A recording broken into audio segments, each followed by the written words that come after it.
traditional Filipino composer. Before we start our lesson, let's have our pre-test. I will give you 2 minutes to answer this. Let's start.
Time is up.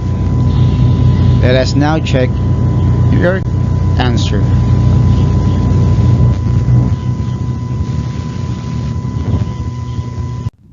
Here are the correct answers.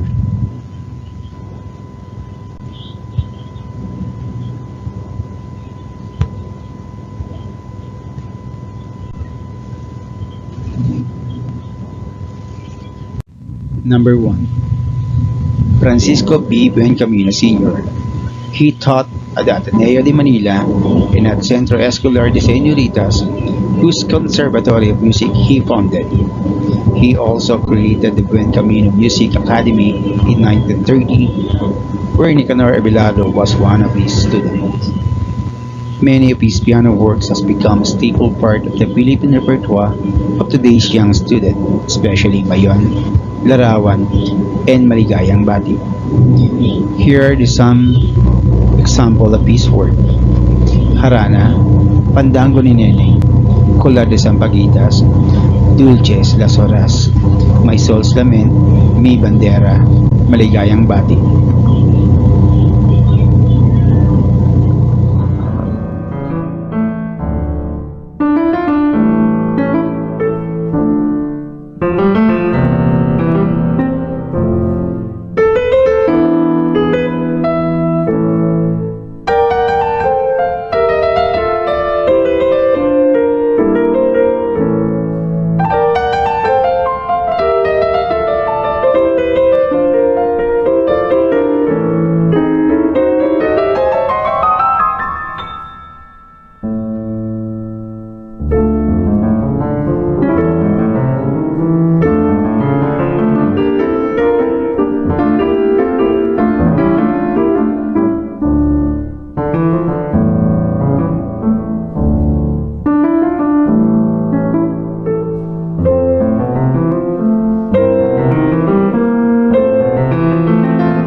Francisco S. Santiago. Francisco Santiago is known as the father of the Kundiman and belongs to the triumvirate of Filipino composer. Santiago's music was romantic in style, incorporating Western forms and techniques with folk materials. This piece was sung before the royal court of Spain upon the request of King Alfonso II. He was also a musical director for films. Among the films whose music he supervised are Kundiman, Leron Leron Sinta, Madaling Araw, Manilenya, and a movie inspired by his own composition, Pakiusap. He became the first Filipino director of the UP Conservatory of Music. His work includes Pakiusap, Madaling Araw, Sakali Man, Hibik ng Pilipinas, Ano Kaya ang Kapalaran, Kundiman. Let's listen to one of his example of music, Kundiman.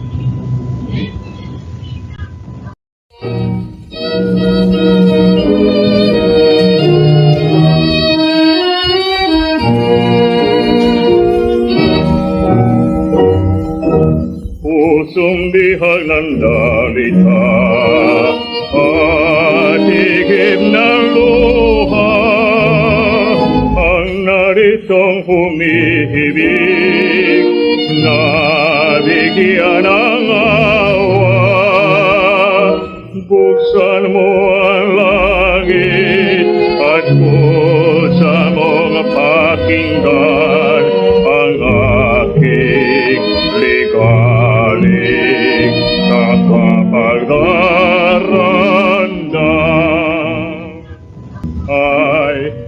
Nicanor Abelardo. Nicanor Abelardo is also one of the member of the triumvirate of Filipino composers that also includes Antonio Molina and Francisco Santiago. He studied music at the Chicago Music College and was influenced by the musical style of Schoenberg, Hindemith, and Stravinsky. Abelardo developed a style that combined European Romanticism with Chromaticism. His compositions contain hazy tones, dissonance, and unusual chordal combination found in such work as Cinderella Overture, Panoramas, and a violin sonata. Although a 20th century modern composer in style, he is also considered a composer in the Romantic style.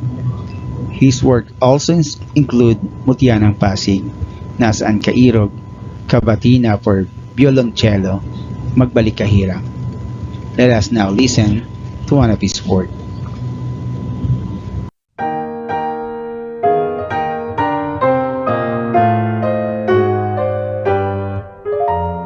Cuando aladamente por en medio del salón triunfas arrastrada por las rosas de tus pies, dejas en las almas tu aroma embriagador y ese no nos deja después. Flor de salón, que dulcemente así vas levantando alas de pasión. Mi corazón quiere prenderse a ti y en ti vibrar como una ilusión. National Artist for Music.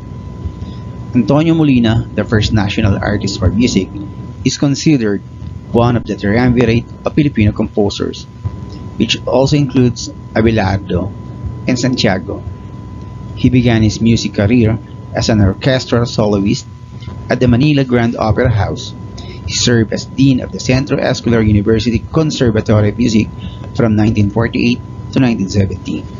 He was also a faculty member of the UP Conservatory of Music. Molina was a product of both the Romantic and Impressionist schools of thought. He was fascinated by the dynamics and harmony of Debussy, but retained much of the romantic style in his melody. A characteristically impressionist work in his piano work malikmata. His work include Misa Antonianana, Grand Festival Mass, Ang Batingaw, Kundiman, Kundangan, Kung sa Iyong, Gunita, Pandaguhan, Amihan, Awit ni Maria Clara at Larawan nitong Pilipinas. Let us now listen to one of his work.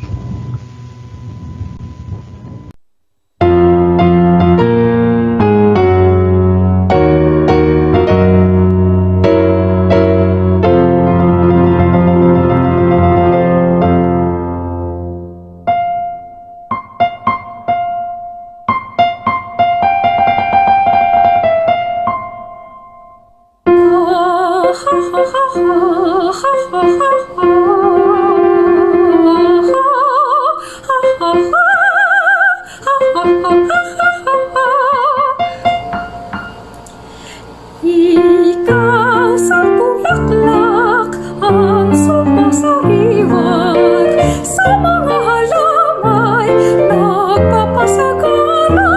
Amihan, amihan, ikaw ay dakilat. Napakarami ng iyong nagagawa. Napakarami ng iyong nagagawa. Hilarion Rubio E. Francisco. Rubio was born on October 21, 1902 in Bacoor, Cavite. A composer, music teacher, conductor, and clarinetist. He created substantial works for the orchestra. He served as conductor for opera, ballet, dance recitals, and movie music.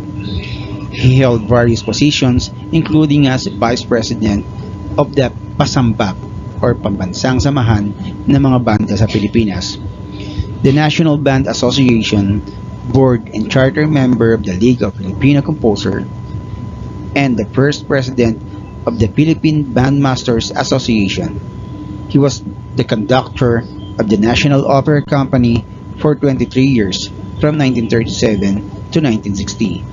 His work includes Bulaklakin, Theme and Variations for Band, Dance of the Nymphs Rondo, Florante at Laura, Halik, Dansa, Unang Katas, two-part invention for piano. Let us now listen to one of his work.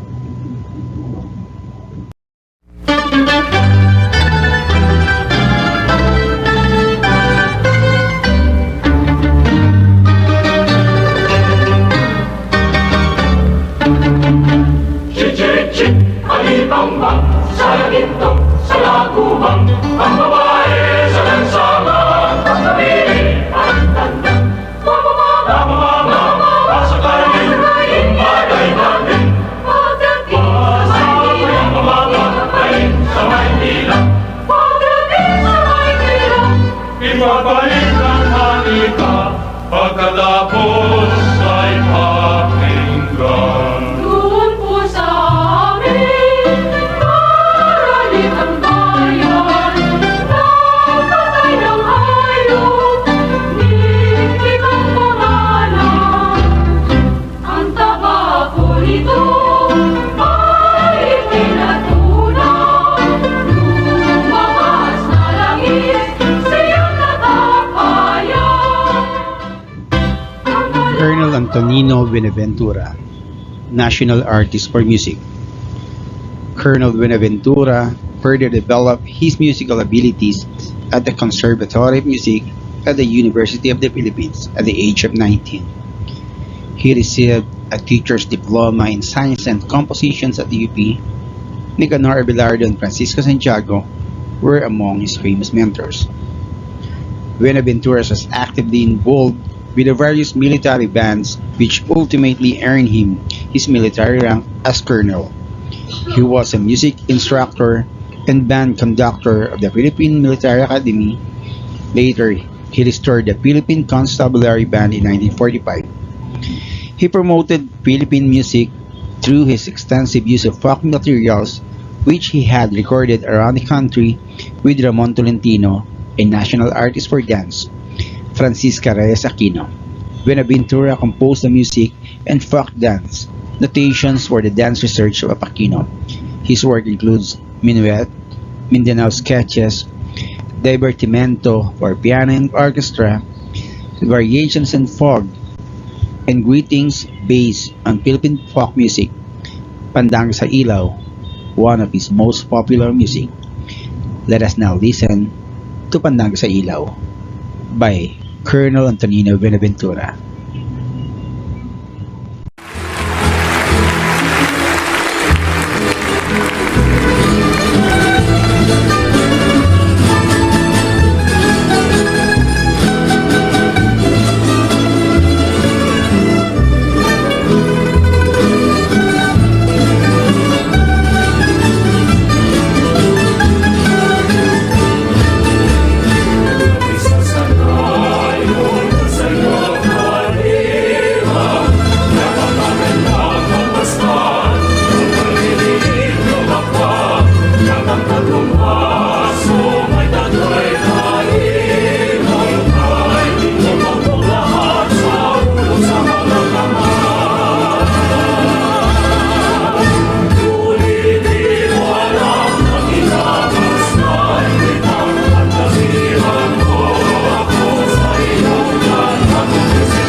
Rodolfo S. Cornejo.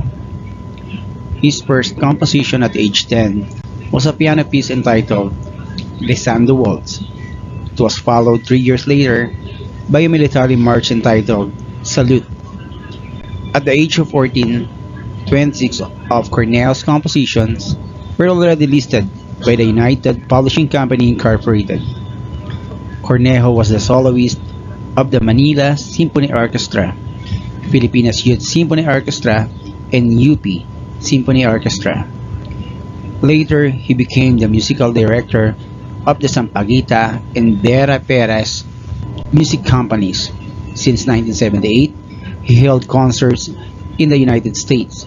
He appeared as composer-conductor at the Seattle Opera House and the Seattle Playhouse. He is listed in the International Who's Who in Music.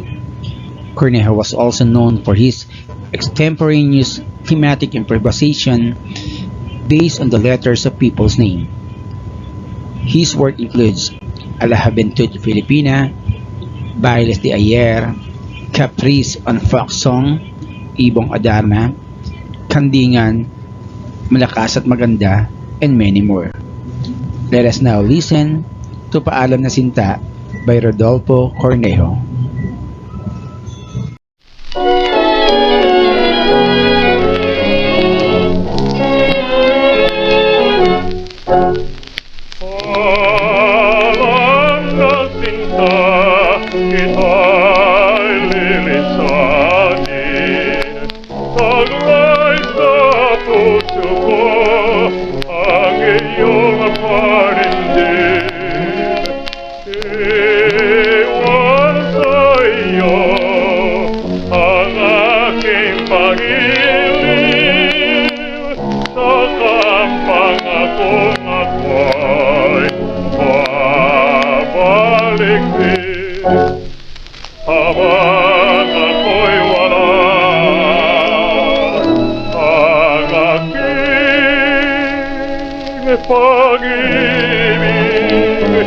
Kasama ng hangin sa iyong hahaling. Hahanapin kita sa bituin sa langit. Ako'y pangarap mo sa iyong pag-ibig. Felipe Padilla de Leon Sr., National Artist for Music. Felipe Jr. is a writer and the chairman of the National Commission for Culture and the Arts. He wrote music columns for the Manila Times and Talibab. He was known as a nationalist composer who expressed the Philippines' cultural identity through his compositions.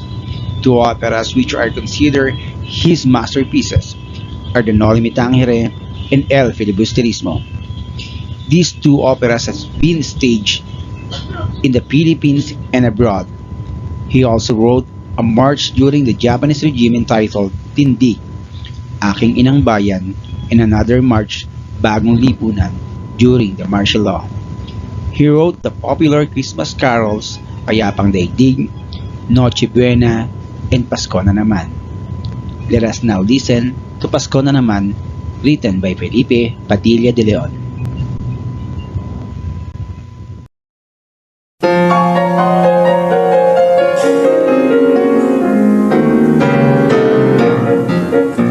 Pasko na naman, kay tuwid ang araw. Paskong dadaan, di naman kung kailan lang. Ngayon ay Pasko, dapat pasalamatan. Ngayon ay Pasko, tayo ay magawitan. Pasko, Pasko, Pasko na naman muli. Tanging araw natin pinakamimiti. Pasko, Pasko, Pasko na naman muli. Ang pag-ibig ng kahari. Pasko. Lucio San Pedro, national artist for music.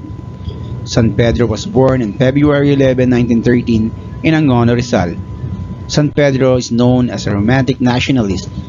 He incorporated Philippine folk elements in his compositions with Western forms and harmony. His chords have a rich expressive tonality as represented in Swell Love sa Ugoy ng Duyan, a lullaby melody sung by his mother. His orchestral compositions are best represented by the Suite Pastoral, a poetic oral description of his hometown, Angono, and his nationalistic symphonic poem, Lahing Kayumanggi. Other compositions include songs, pieces for violin, cello, and chorus.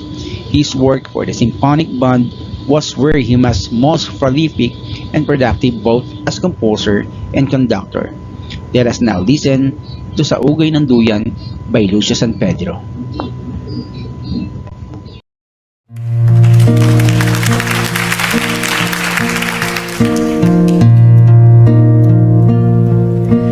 Sana'y di nagmaliw ang dati kong araw nang munti pang bata sa piling ni nanay.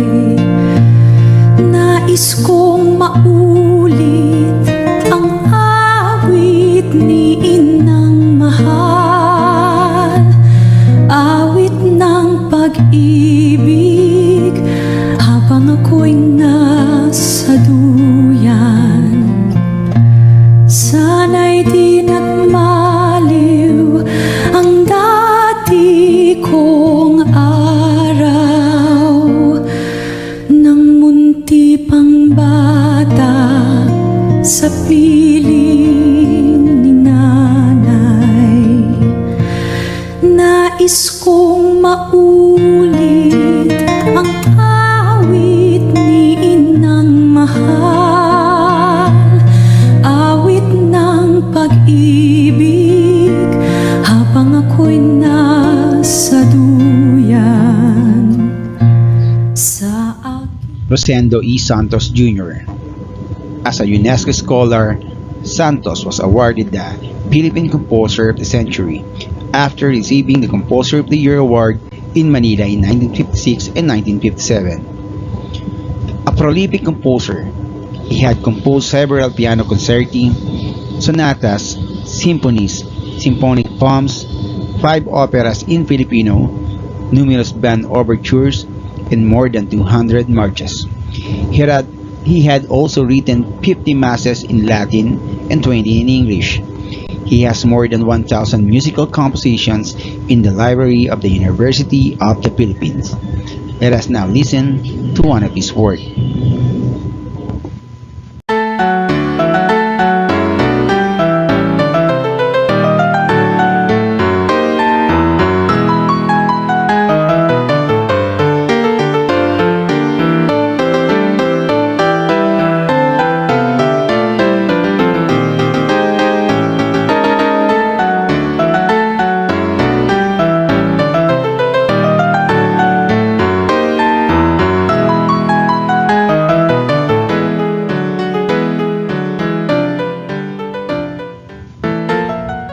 Alfredo Buenaventura, a prolific composer. Buenaventura has composed over 50 major works including 5 full-length operas, operettas, dance dramas, cantatas, symphonies, concertos, ballet, overtures, prelude, fugues, and chamber music. Many of his compositions are based on Filipino heroes, legends, and epics. He uses native songs, both tribal and folk, as themes of his music compositions. A number of his compositions are accompanied by Filipino indigenous instruments. His work includes Maria Makiling, Diego Silang, Prinsesa Urduha, Cantatas, Ang Ating Awat-Awat, Pasko ng Barangay, and many more. Let us now listen to one of his works.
Cipriano Ryan Cayabyab.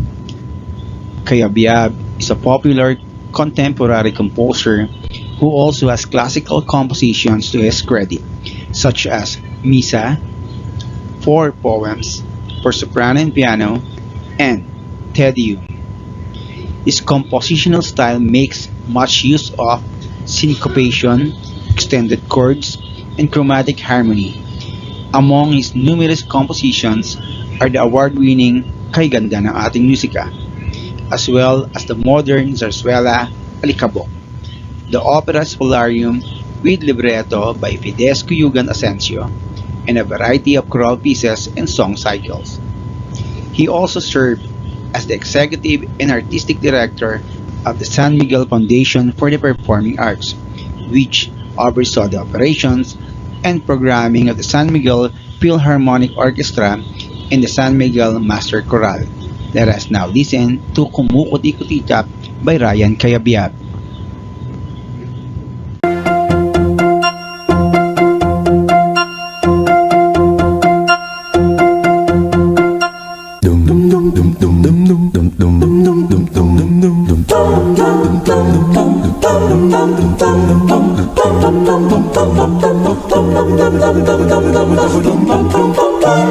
Kumukuti-kutitap, bumubusi-busilak, ganyan ang indak ng mga bumbilya.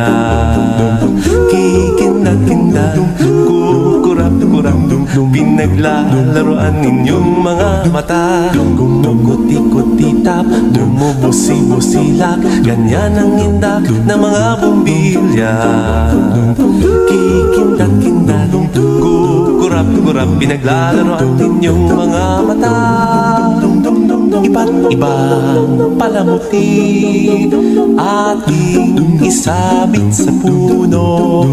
Buhusan ng mga kulay, tambakan ng mga regalo.